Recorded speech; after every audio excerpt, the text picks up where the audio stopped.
Crypto crash. Is FTX's Sam Bankman-Fried the world's biggest scammer? By now, people should have started being wary of their money disappearing into crypto black holes. The blockchain looks set to have some genuine uses one day, but whilst we still work out the best way to use it, the best use for the technology seems to be making people's life savings disappear as quickly as possible. But what if one of the world's best educated people, with one of the world's brightest minds, stepped in to try and finally take this part of the digital world in the enlightened direction that it's promised for so long? Well, we've seen what happens before when privileged kids grow up to run overvalued companies and make wild promises that almost seem too good to be true. It feels like we're still waiting for Musk to deliver on about 90% of the products he's hyped up. But Sam Bankman-Fried decided he could go out with more a bang than a whimper, as Tesla and co. like to do. The MIT graduate promised that there was nothing fishy going on, despite the fact that he effectively controlled both the cryptocurrency exchange FTX and the crypto trading firm Alameda Research, who could lend one another customers money to make investments, bets, and if they really wanted, giant screw-ups. Now, normally people wouldn't sink their money into a platform whose owner plays League of Legends whilst pitching $200 million investments to venture capital firms. But supposedly, even the firms he was pitching to were impressed by his ability to multitask. Sequoia Capital, one of the investment firms impressed by the so-called entrepreneur, even uploaded a mega essay on why their savior was so cool for playing League of Legends, whilst telling them why he deserved their money. If it makes any difference, it turns out he wasn't even very good at League of Legends either, with the account tracked to him being ranked at Bronze 3. Even Alexandra Ocasio-Cortez came out to tell him how crap his skills were when somebody pointed out her higher rank, despite Friedman being the Democratic Party's second biggest individual donor. The least of Sequoia Capital's worries are people's gaming ranks, though. The entranced essay they uploaded after investing read, "And it turns out that that sucker was playing League of Legends through the entire meeting. We were incredibly impressed," Bailey says. "It was one of those your hair is blown back type of meetings. I sit 10 feet from him and I walked over thinking, oh crap, that was really good," remembers Aurora. "And it turns out that that sucker was playing League of Legends through the entire meeting." "We were incredibly impressed," Bailey says. "It was one of those your hair is blown back type of meetings," as if they were bragging about someone not being able to focus on raising $200 million for one meeting. Now, they've deleted their embarrassing post.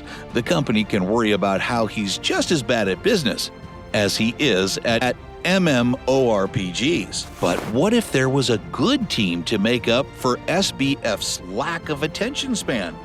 Well, his supposed girlfriend and former CEO of Alameda was there to save the day. Like Friedman, she had a great education, impressing while studying maths at Stanford University and performing well in American math competitions. Sounds like the kind of person you'd want around a financial firm, right? Well, on April 5th, 2021, she tweeted, "Nothing like regular amphetamine use to make you appreciate how dumb a lot of normal, non-medicated human experience is. It's not like you need to go into the depths of the Internet archives to find that either. As of December 2022, that tweet is still sitting there." But for some reason, with every day that goes by, more and more people seem to look for dodgy companies and people to pour their money into.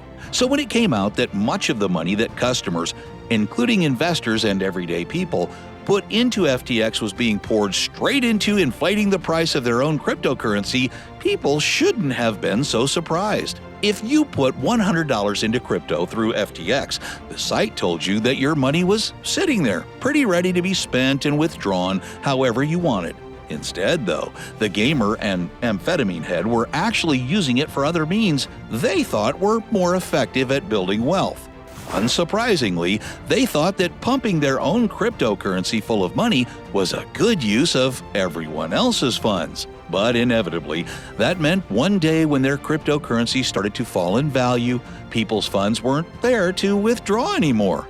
They'd been told that the money was sitting in their account, but actually it was disappearing into thin air as the blockchain it had been directed to was rapidly becoming worthless. So, naturally, people freaked out, tried to withdraw more money, and undermine the cryptocurrency's value even more, which made it harder to withdraw customers' actual funds, and on the loop would go until billions of dollars of other people's money had just disappeared. SBF says that there was nothing deliberately done wrong here, and that it's just an unfortunate case of oversight and negligence. But if you believe that excuse, then you're probably so gullible that you believe that he was riding unicorns to work in the Bahamas. He even admitted that the altruistic motivations he claimed to have for hoarding so much money were basically made up.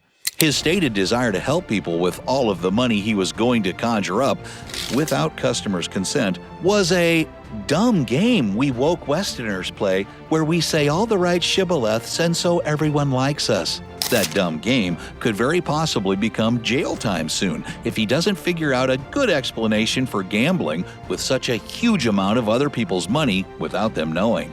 But why were people so keen to give over their money in the first place? At the moment, it's very trendy to deify billionaires who don't act like classic businessmen, whether it's Zuckerberg in his hoodies, Elon Musk smoking pot on Joe Rogan, or a crap League of Legends player teaming up with their girlfriend high as a kite to make your money disappear. People just seem to love a supposed entrepreneur just because they appear laid back.